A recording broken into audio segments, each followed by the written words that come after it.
In the beginning was the Word.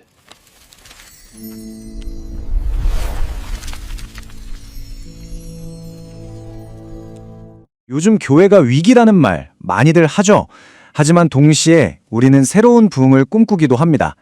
자, 바로 이 중요한 기로에 서 있는 우리 교회를 향한 한 목사님의 깊이 있는 메시지를 통해서요, 우리가 나아가야 할 길이 무엇인지 한번 같이 찾아보려고 합니다. 목사님의 이야기는 바로 이 질문에서부터 시작됩니다. 많은 분들이 교회를 보면서 걱정하고 또 예전 같지 않은 신앙의 열정에 안타까워하고 있잖아요. 과연 이 상황에서 우리가 본질을 회복할 길은 어디에 있을까요? 목사님의 진단은 꽤 냉철합니다. 한때 정말 폭발적인 성장을 이끌었던 한국 교회가 이제는 세상의 비판을 받기도 하죠. 그런데 진짜 위기는요, 사실 밖에 있는 게 아니라는 겁니다. 바로 우리 안에서 하나님 나라를 향한 그 뜨거움이 점점 식어가고 있다는 현실. 바로 그게 진짜 위기라는 거죠. 그럼 이 위기를 넘어서 열쇠는 어디에 있을까요? 목사님은 무려 2000년 전 사도 바울의 고백 속에서 그 실마리를 찾아냅니다. 그건 바로 부득불 할 일이라는 아주 강력한 개념이에요. 바울은 이렇게 고백하죠. 복음을 전하는 건 내가 잘나서 자랑할 만한 선택의 문제가 아니라는 거예요. 이건 뭐랄까, 피할 수 없는 운명 같은 거라는 거죠. 내 의지랑 상관없이 반드시 해야만 하는 일처럼 말입니다. 우리가 보통 부득불이라고 하면 어쩔 수 없이 마지못해 하는 거, 약간 이런 부정적인 느낌을 떠올리잖아요. 그런데 목사님은 이 단어의 의미를 완전히 뒤집어 생각해야 한다고 말씀하십니다. 이건 억지로 하는 일이 아니에요.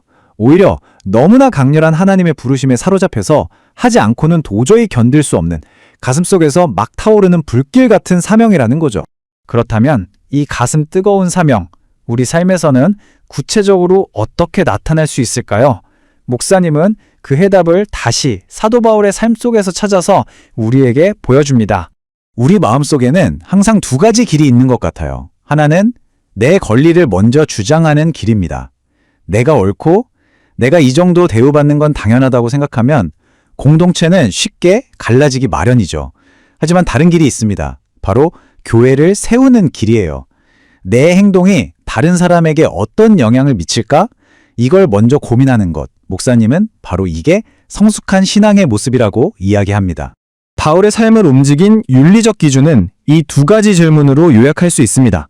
그리고 이 질문은 오늘 우리에게도 똑같이 던져지고 있어요.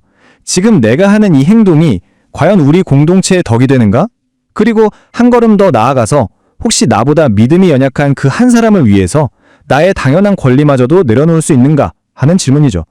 그리고 바울은 이 기준을 말로만이 아니라 삶으로 똑똑히 보여줬습니다. 당시 사역자가 교회로부터 재정적인 지원을 받는 건요, 너무나 당연한 권리였어요. 하지만 바울은 그 권리를 스스로 포기합니다. 이유는 단 하나였어요. 혹시라도 이 돈 문제가 복음의 순수성을 가리거나 복음을 처음 듣는 사람들의 마음을 닫게 할까봐 그게 두려웠던 겁니다. 그렇다면 바울이 받은 보상은 뭐였을까요? 여기서 그의 고백은 정말 놀랍고 또 역설적입니다. 목사님은 바울의 진짜 상급이 돈이나 명예가 아니었다고 강조하세요. 바로 내 권리를 쓰지 않는 것, 그 행위 자체가 상급이었다는 겁니다.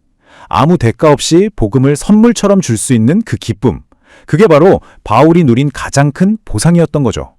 목사님은 이 자기희생적인 사랑의 원리를 우리 역사 속 아주 강력한 한 인물의 예를 통해 더욱 생생하게 보여줍니다. 그 주인공은 바로 윌리엄 스크랜튼 선교사입니다. 여러분, 미국 최고의 명문 대학인 예일대 출신 의사. 그에게는요, 앞으로 부와 명예가 보장된 탄탄대로의 미래가 있었습니다. 그야말로 세상이 부러워하는 모든 걸 손에 쥔 사람이었죠. 하지만 그의 삶은요, 끝없는 내려놓음의 여정이었습니다. 보장된 미래를 버리고 낯선 조선 땅으로 왔고요. 또다시 안전한 정동을 떠나 가장 가난한 사람들을 위한 시병원을 세웠습니다. 그리고 마침내 당시 민중이 있는 곳이라 불리던 남대문 밖 가장 낮은 곳으로 그는 끊임없이 자신을 던졌습니다. 스크랜튼 선교사가 본국에 보낸 보고서를 보면 당시 상황이 얼마나 처먹했는지 생생하게 느껴집니다.